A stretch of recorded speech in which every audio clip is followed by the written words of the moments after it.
ajedrez a la ciega admite puestas en escena muy espectaculares, sobre todo cuando se trata de la exhibición de un gran maestro contra muchos adversarios.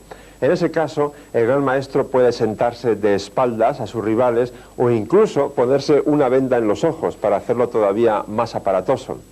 Ahora bien, si nos referimos a un torneo a la ciega entre grandes maestros, como el que se disputa cada año aquí en Montecarlo, el Melody Amber, en ese caso el jugador lo único que tiene ante sí cuando está disputando la partida es un tablero completamente vacío, el diagrama de un tablero completamente vacío en la pantalla del ordenador.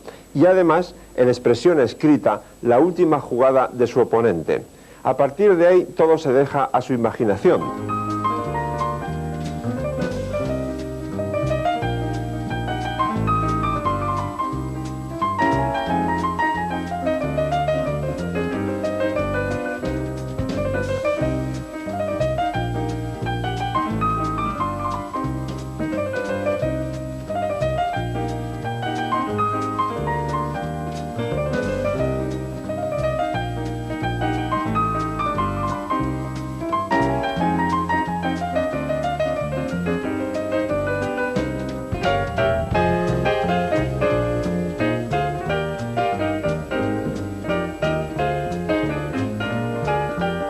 Cabe preguntarse qué tipo de técnica utiliza un gran maestro para ser capaz de memorizar la posición de las piezas durante toda la partida.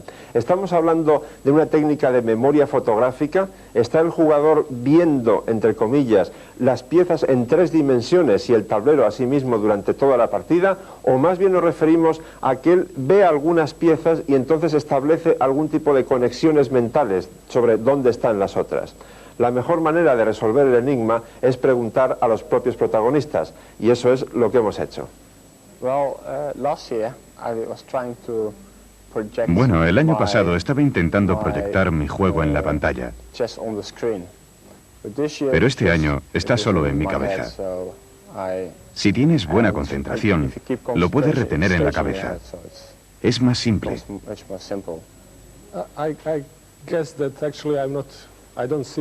Realmente no veo el tablero. Lo que veo son conexiones entre las piezas. Son como fuerzas que se mueven en alguna dirección. En realidad el ajedrez a la ciega es una forma pura del ajedrez. En el ajedrez normal, el 90 o 95% de la acción ocurre en nuestra mente y no en el tablero.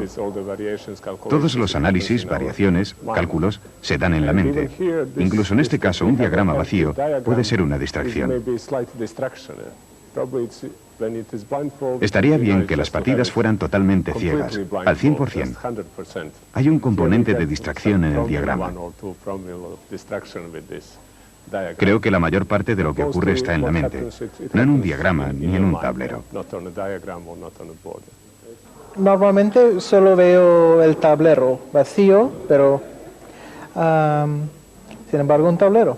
Y así yo veo más o menos el cuadro donde están las piezas y después recuerdo de qué apertura ha salido así. Normalmente sobre la jugada 40 no puedes volver la jugada 1 y contar, ¿no?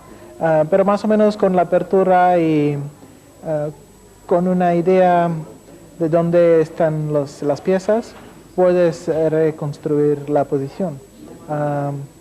Entonces es pero de vez en cuando, claro, veo la posición como sea, no como hemos llegado ahí, ¿no? Pero sino una posición. Blindfold is that I think I just try to picture the position on the board in my head. But always when I'm white, I'm somehow behind white people. En el ajedrez a la ciega intento visualizar en mi mente las posiciones del tablero. Pero es más fácil para mí verlo desde el lado de las negras si juego con las negras o de las blancas si juego con las blancas. But I think most of us we don't really use this because it's just okay to put the mouse on and to make the move like that or to see your opponent's move, but in general nobody is really studying. Creo que todos más o menos tenemos el tablero en la cabeza. Por eso miramos al techo o cerramos los ojos. So it's you do it in your mind simply, but Yo miro desde el lado en que estoy jugando. Tengo en la mente como un diagrama. No veo el tablero como en las partidas normales. Veo un diagrama. Así es como lo hago.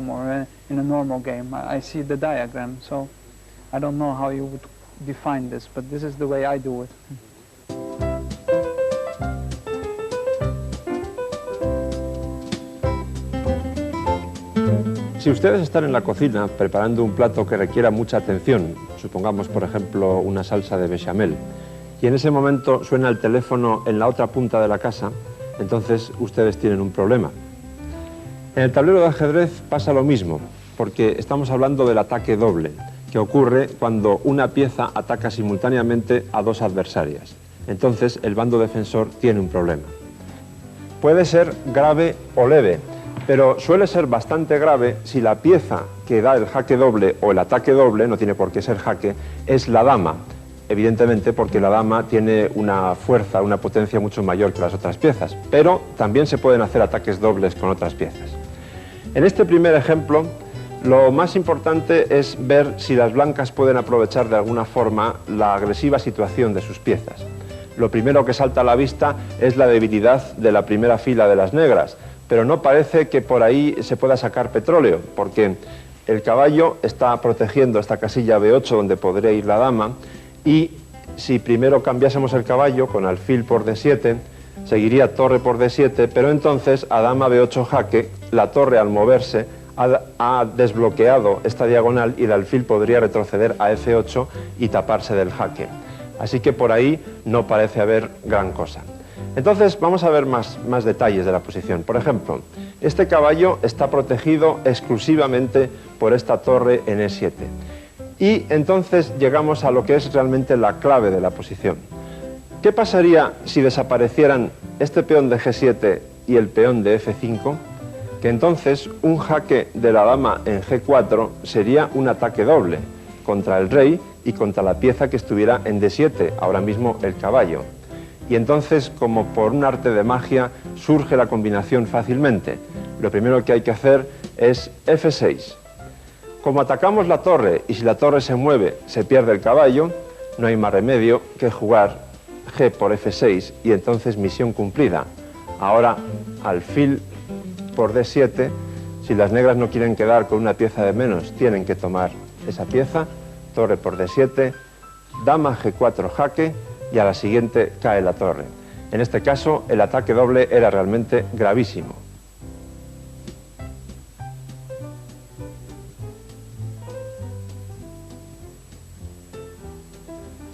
A veces los ataques dobles están ocultos en la posición, no son evidentes, y hay que descubrirlos a base de una herramienta muy utilizada en el ajedrez, que es la lógica. Si en este ejemplo yo les enseñase la solución inmediatamente, sin explicarles nada, ustedes probablemente dirían que era dificilísima. Sin embargo, vamos a ir paso a paso. El elemento predominante en la posición es el tremendo dominio de las blancas por la gran diagonal negra. El alfil y la dama tienen montado un tren o una batería que apunta hacia el punto G7. Ese punto está defendido por la dama en E7. Lo siguiente que uno intenta apreciar es si se puede desviar a la dama de la defensa de G7. Y efectivamente parece que una idea puede ser torre por el caballo de D8. Porque si las negras toman con la dama, dama por G7 sería mate. Ahora, enseguida vemos que a torre por D8 sigue simplemente torre por D8 y no ha pasado nada. Hemos perdido calidad, la diferencia de valor entre la torre y el caballo. También vemos que podríamos tal vez jugar en un momento dado torre C7. Sería desde luego una jugada idónea, porque entonces tendríamos tres piezas atacando indirectamente sobre el punto G7, además de atacar la dama. Pero claro, el problema está en que para defender la irrupción o para apoyar la irrupción de esa torre en el punto C7 nos estorba la torre de D6, porque simplemente parece que dama por C7 y asunto terminado. Ahora bien, entonces nos fijamos en que la dama en esta casilla quedaría indefensa y eso nos abre los ojos y nos permite ver como una especie de explosión de luz la combinación que sirve para rematar la posición. Porque la primera jugada es efectivamente torre C7. Las negras deben tomar, no tienen otra elección, y ahora después de torre por caballo la posición es tremendamente complicada, por no decir imposible, para las negras. Si dama por dama, torre por E8 es mate. Si torre por D8, dama por C7, las negras pierden la dama. Y si dama por D8, dama por G7 es mate. Es decir, aquí había en realidad un ataque triple, no doble, sobre la torre, la dama y el punto de G7. Es, por decirlo de otra manera, como si además de estar haciendo la salsa bechamel y de que suene el teléfono, encima llaman al timbre. Solución imposible.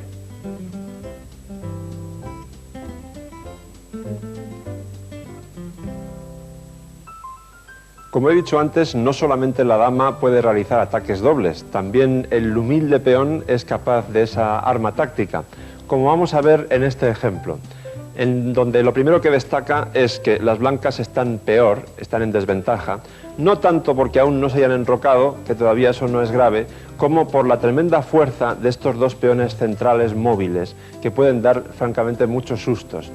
Lo primero que uno piensa es que D3 ataca a dos piezas, ahí tendríamos un ataque doble a la dama y al caballo, pero parece completamente inofensivo porque las blancas simplemente lo capturan. Lo que pasa es que entonces, al haber una pieza blanca aquí, el avance del otro peón a E4 también atacaría a dos piezas y entonces ya tenemos la solución completa, es decir, estamos hablando de un doble ataque doble. D3 no hay mucha elección porque se atacan dos piezas, torre por D3, torre por D3, idem de idem, hay que jugar dama D3 y ahora E4. Como ese peón está defendido por el caballo, el único pataleo que les queda a las blancas es tomar el caballo con el alfil aprovechando que atacan la dama. Pero claro, las negras no van a ser tan absurdas como para tomar el alfil con la dama. Toman con el peón, se mantiene el ataque a ambas piezas y por lo tanto las negras acaban con pieza de más en esa combinación. Espero que con tanto ataque doble no se les haya estropeado la bechamel.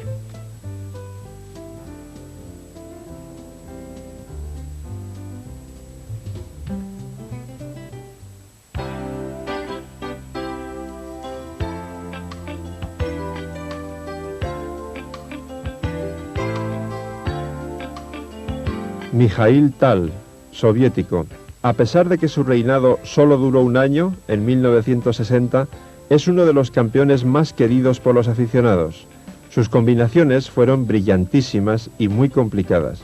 Probablemente fue el mejor atacante de la historia. Tal es probablemente el jugador más dotado de talento que haya existido como individuo, porque era un placer poder ver y analizar el ajedrez de Tal. También lo era el imaginar que un jugador así pudiera estar entre nosotros.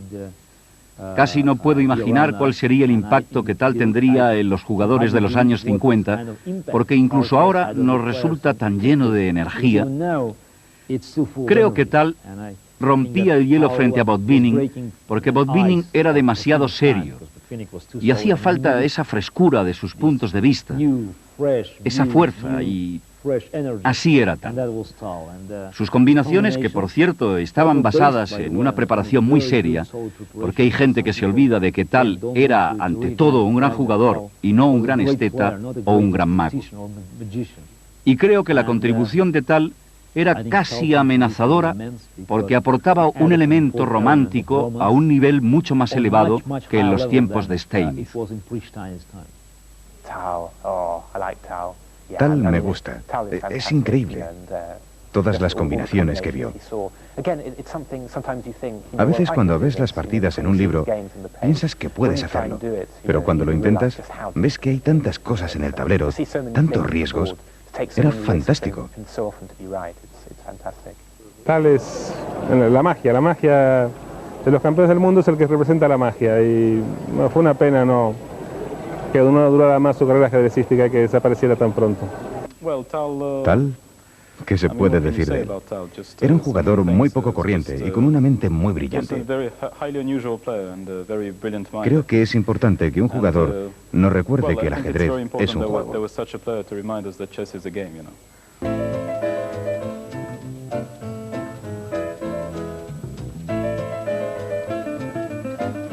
En esta posición, las blancas tienen solamente 2 peones en el flanco de dama y las negras tienen 3.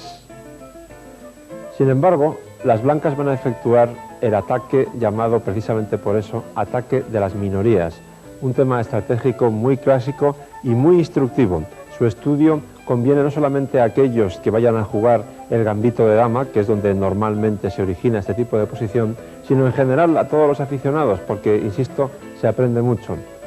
Como partida modelo vamos a ver una disputada en un campeonato en Yugoslavia en 1950 entre el norteamericano Larry Evans, que después fue muy conocido como analista de Bobby Fischer, y Opsahl, un jugador bastante desconocido.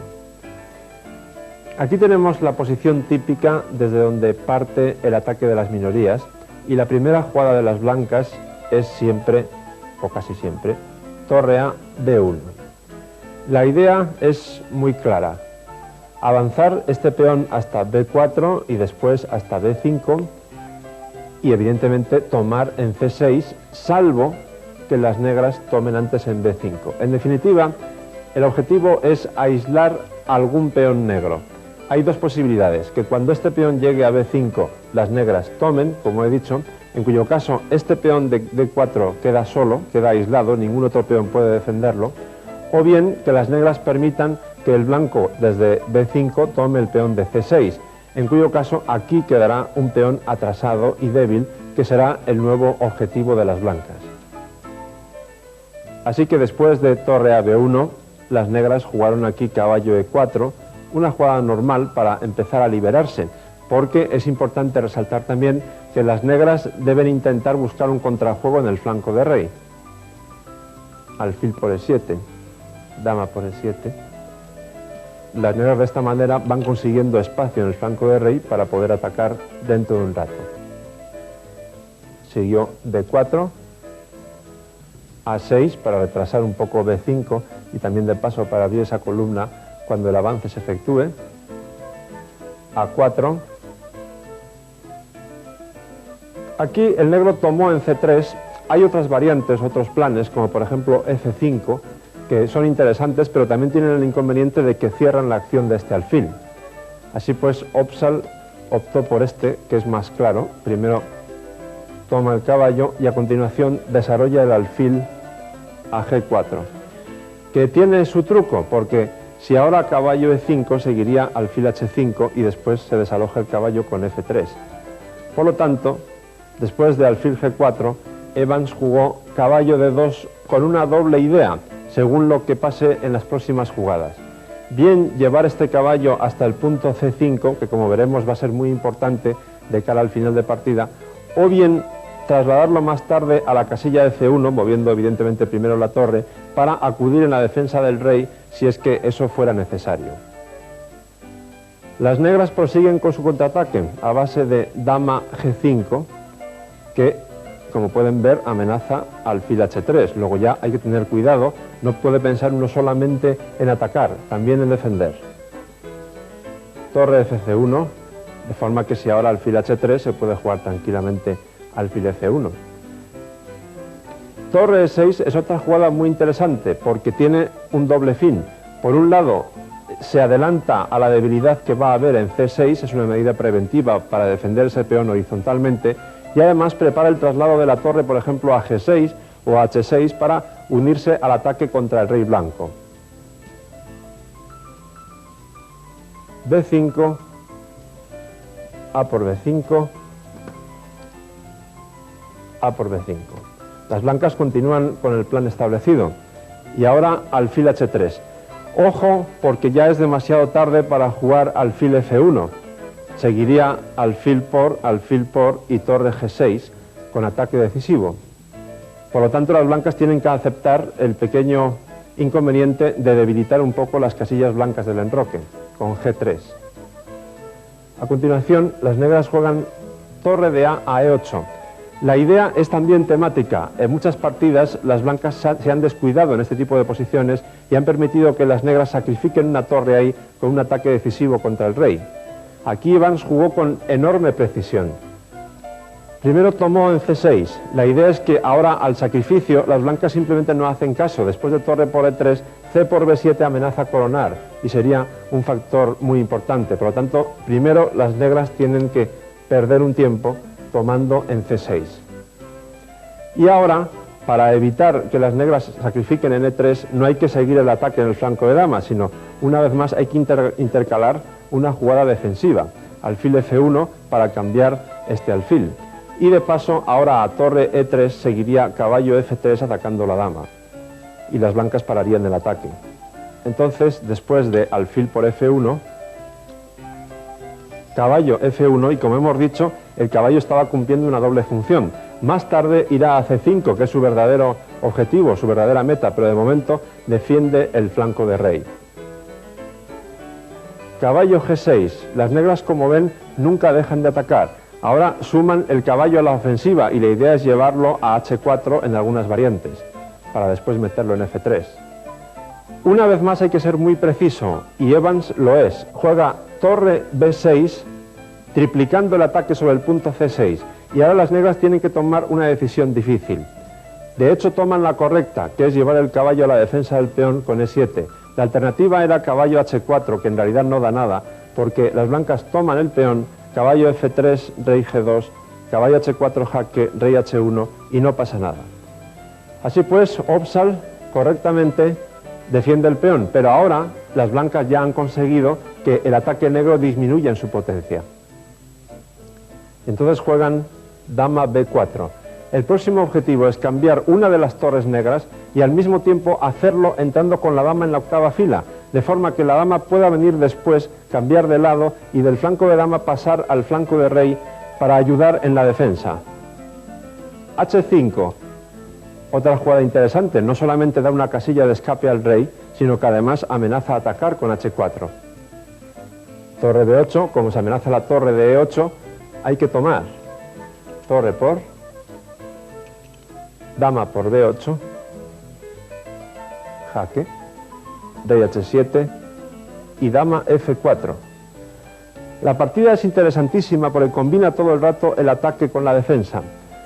Ahora las negras podrían haber optado por eludir el cambio de damas con dama G6, pero una vez con el caballo en E7 condenado a defender el peón de C6 y con esta dama moviéndose por esta diagonal de color negro, el ataque negro ya no es tan potente. Así que Opsahl prefirió cambiar las damas con la esperanza de poder salvar este final. Y vamos a parar aquí el análisis porque la partida duró nada menos que 81 jugadas.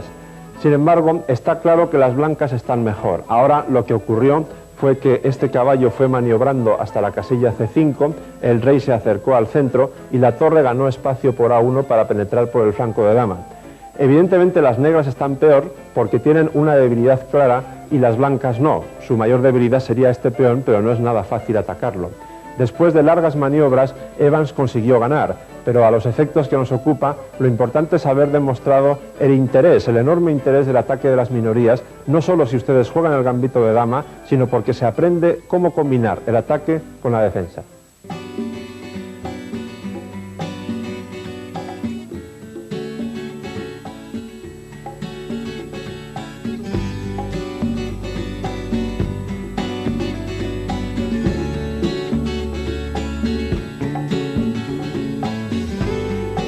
Estas piezas son de metacrilato y aparte de ser muy bonitas, debe ser también muy incómodo jugar con ellas porque no se distinguen bien. Ahora, si eso les parece difícil, imagínense lo que es jugar al ajedrez sin ver el tablero ni las piezas, es decir, a la ciega. Uno de los mayores especialistas de la historia en esa modalidad fue el estadounidense Harry Nelson Pillsbury, que llegó a disputar simultáneamente a la ciega 21 partidas. Eso ocurrió en Hamburgo en 1902. Y la partida que vamos a ver ahora, una auténtica joya, se disputó 3 años antes en Washington, en 1899. Su rival con las piezas negras se apellidaba Lehman. Y antes de empezar a verla, les recuerdo que no olviden en ningún momento que Pillsbury jugaba a la ciega. En ningún momento de la partida vio ninguna de las piezas, ni el tablero, por supuesto. Pillsbury con blancas empezó con E4, E5 y el estadounidense planteó el famoso, aunque ahora bastante en desuso, gambito de rey. Las blancas sacrifican ese peón a cambio de conseguir un mayor desarrollo. E por F4, caballo F3, G5. Como ven, la partida adquiere un estilo bastante romántico. Las negras defienden el peón y las blancas lo atacan con H4. Lehmann optó por avanzar el peón a G4, amenazando al caballo. Caballo G5, con la evidente idea de sacrificar ese caballo en F7 en cuanto las negras se descuiden.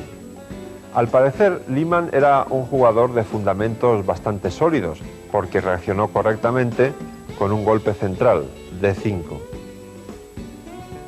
Pillsbury jugó E por D5 y Lehmann contestó con caballo F6, desarrollando sus piezas. Siguió caballo C3, alfil G7, como ven, jugadas bastante normales por ambos bandos, D4. Pero aquí Lehmann pecó de demasiado ambicioso. En lugar de completar el desarrollo de sus piezas normalmente, se embarcó en una aventura harto dudosa, como vamos a ver. Jugó caballo H5, encaminándose con ese caballo a G3 para amenazar la torre de H1. Pero Pillsbury pasó olímpicamente de todo eso y siguió desarrollando sus piezas. Alfil C4, caballo G3 y ni caso a esa torre. Alfil por F4. Tal vez en este momento Lehmann se asustó un poco y antes de tomar la torre en H1 dio un jaque con la dama en E7 para privar de paso al blanco del enroque largo. Siguió rey D2 y solo entonces capturó la torre de H1. Quizá las negras esperaban que Pillsbury tomase ese caballo con su dama en H1, pero nada más lejos de su intención. Pillsbury solo veía al monarca negro con el espíritu romántico que le caracterizaba y jugó D6 amenazando la dama con el fin de habilitar la casilla D5 para el caballo. Siguió C por D6, alfil por F7 jaque, rey D8 y caballo D5. Esta posición, antes de seguir, merece un pequeño paréntesis porque es digna de una fotografía. Sin olvidar nunca que Pillsbury estaba jugando a la ciega, fíjense en qué armonía de las cuatro piezas menores blancas que están unidas en el ataque contra el rey negro. Por el contrario, la descoordinación de las negras es realmente desastrosa.